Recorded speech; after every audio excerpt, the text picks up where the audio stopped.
So you've been thinking about moving, relocating, buying a house. So there are all kinds of questions you may be asking. So let's look at some of the questions you may be asking, because you're not the only ones.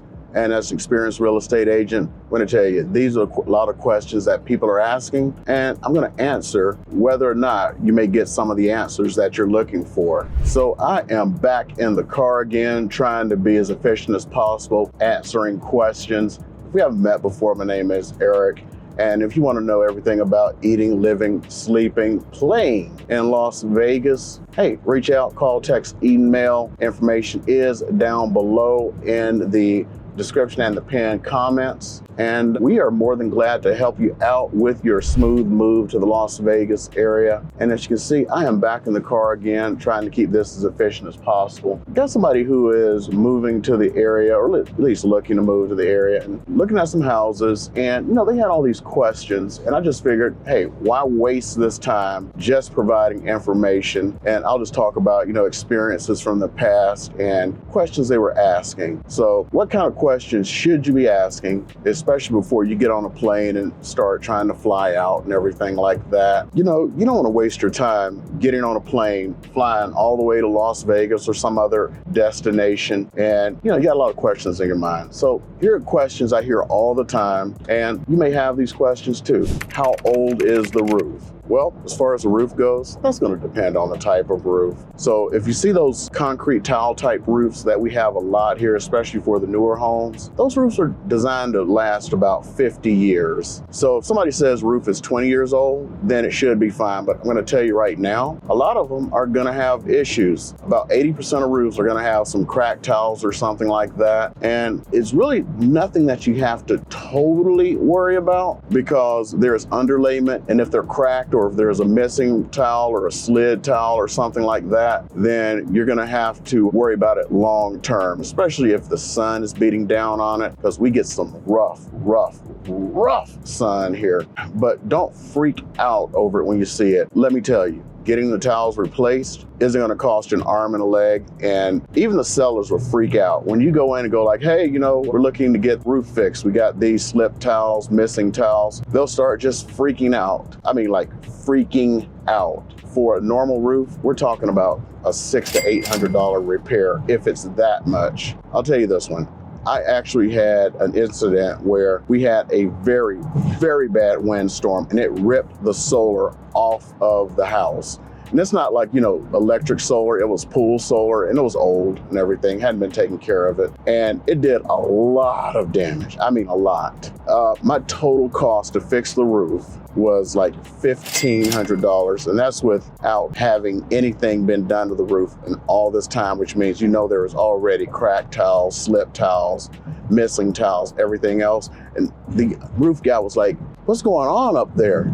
There was so much damage. That's because, and I told him what was going on, it was because of the solar being blown off. Well, if that was with that much damage, can you imagine with normal wear and tear? So really, it's going to be about, $600 to $800 with normal wear and tear. And it's usually going to be even less than that. So sellers, if you're looking at this video, I'm going to tell you right now, you will put a lot of people at ease, and you're going to really help your situation selling your house. If you just get a roofing company out and just do the simplest thing in the world, you know what that is? Replace the tiles, have them fixed. It's what, $600 to $800, and it is going to save you so much hassle.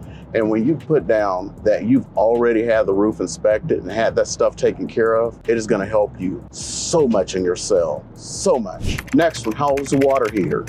Well, water heaters, they last about 8 to 10 years. They can last forever, technically. Thing is, people don't do the maintenance that you're required to do. People aren't told about the maintenance they're supposed to do. And I've covered this in other videos. They said that a water heater is brand new. Watch out. A lot of people will say brand new when they mean 5 years. I actually had one seller, I was representing a buyer. I did a video on it where he said, oh yeah, we got brand new everything, brand new AC.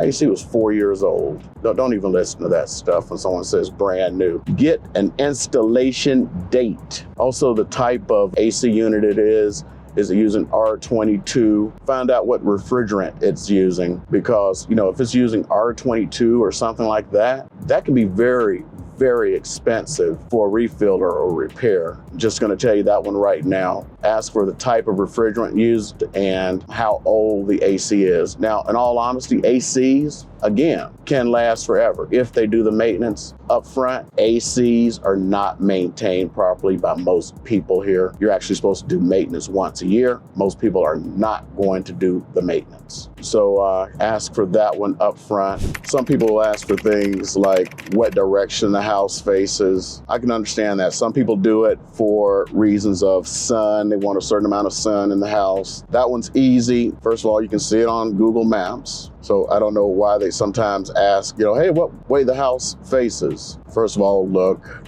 Next one, and I need to put a video out on this one. This has been about 4 years since I've done it. One of the things you need to do when you're searching for a house is go to Google Maps, look at the house on Google Maps, even if it's in a gated neighborhood. Make sure the parking is right for you. That's because a lot of people will think about it later. They get excited about how the house looks, the living room, and then they think later, oh, wait a minute, we like to have friends over and there's no parking. Or, you have these houses in this little configuration where you drive in and you have nothing but driveways and you have to park on the street, or they have these little parking lots down the street and everything. Think about that stuff ahead of time if you want to live in that situation. Or they have so many people who have so many cars where all the on-street parking is taken. You got to look at that one really up front. Next one. Oh, I get this one a lot. Can I see the HOA documents up front? Okay, this one's a tough one. This one is a tough one. You do not technically get the HOA documents until you have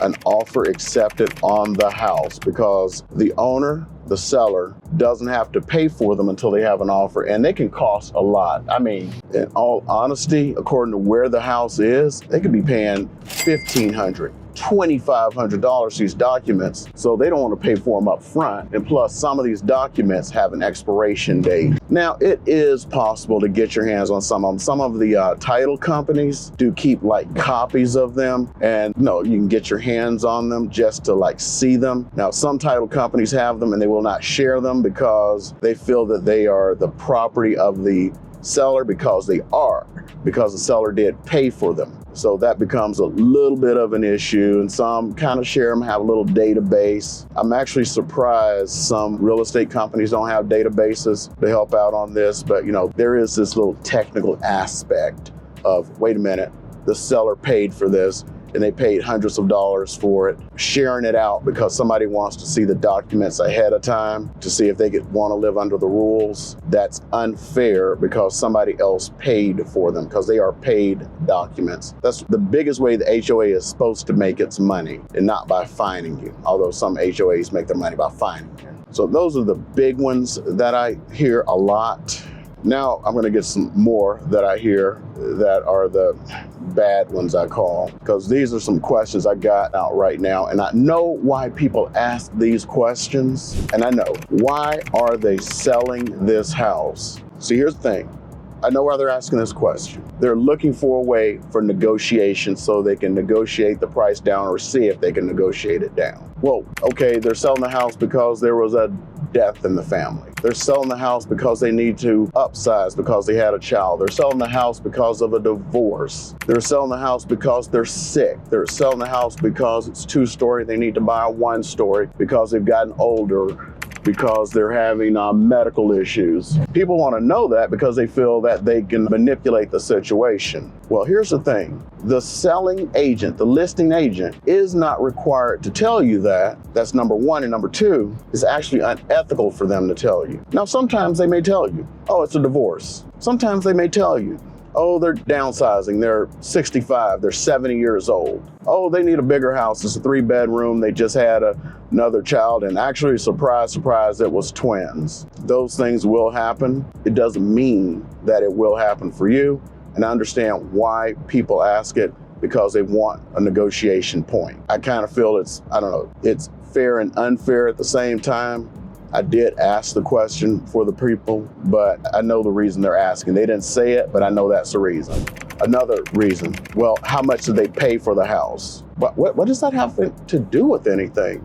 How much does someone pay for a house? What if they paid $1? What if they got it for free? What if their parents bought it for them? How much did their parents pay? Did they actually pay for it? Is it one of those where, oh, they got it for free, so I don't have to pay as much? Some people actually think that way. I remember showing a house to somebody, their father was along, and he went, well, I need to know how much they paid for the house. And I asked, well, why do you need to know how much they paid for the house? And he goes, well, I'm only going to allow them to have so much profit.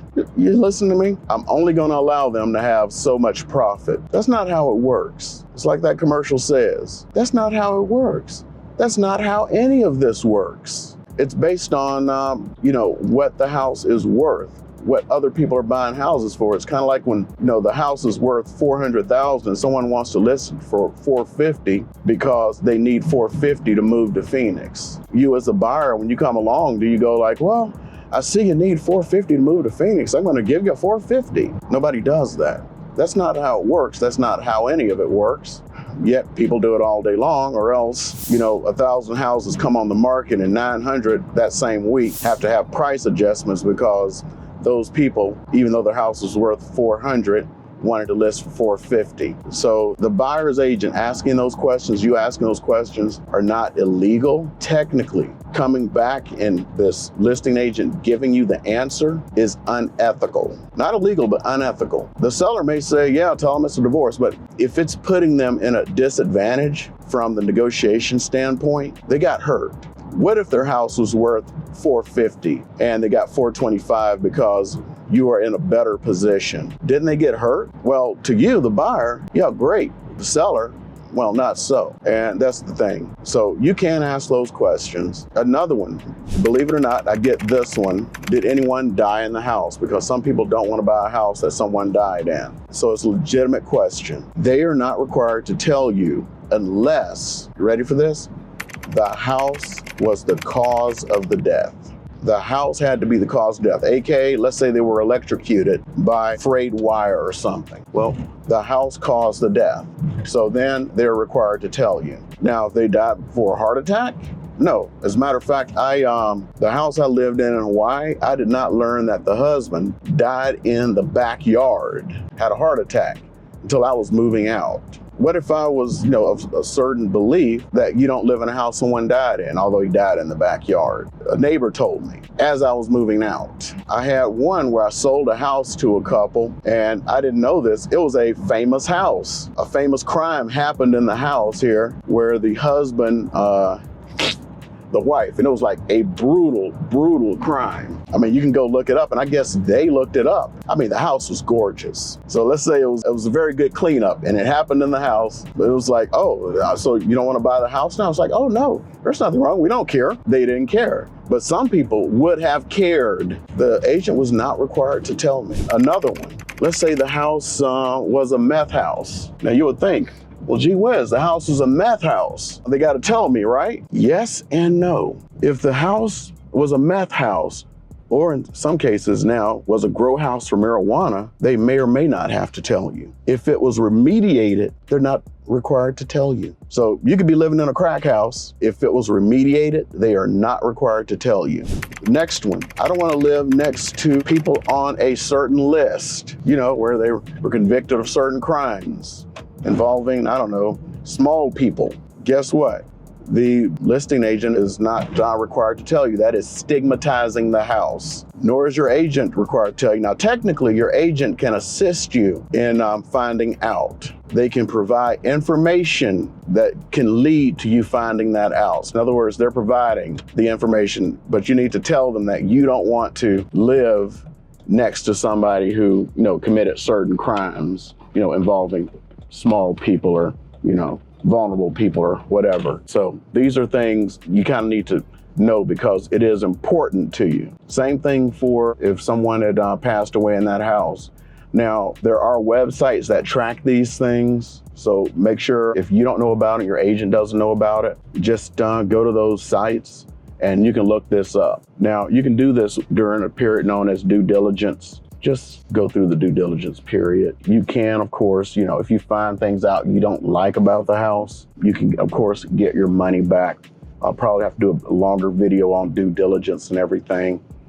Hope you guys are enjoying this video. I've tried to save a little bit of time. because instead of just sitting here driving around, listening to some music, I want to get some good information out for you guys. If you have a topic you would love for me to cover during one of these car videos, let me know. I will get as much information out to you as humanly possible. And again, if you need to reach out, call, text, email, my information is down below and in the pinned comment. Again, my name is Eric. I am here to help you guys out along with my team. And you know what I'm about to say next.